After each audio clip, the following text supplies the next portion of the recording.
Birsa Munda. Every year on November 15th, the birth anniversary of Birsa Munda is celebrated as Genre JIO TV, Tribal Pride Day. Born in 1875, he was a tribal freedom fighter from Jharkhand who emerged as a prominent leader in India's freedom struggle, especially in the 19th century, fighting for the rights of tribal communities, education and rebellion. Birsa began his education under Jaipal Nag. Later, he joined a German mission school and converted to Christianity in order to study there. However, after realizing that the British were using education as a means to convert tribal people to Christianity, he left his studies and began his rebellion. Contributions and leadership.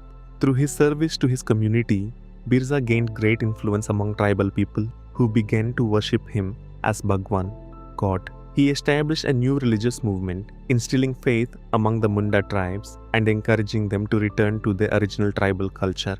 He led revolts against British rulers and Christian missionaries who were exploiting tribal lands. He fought alongside the Munda and other tribal communities to protect their traditional land ownership system. Throughout his life, Birsa Munda's dedication to protecting tribal rights, safeguarding their lands, and preserving their dignity made him a great leader in Indian history.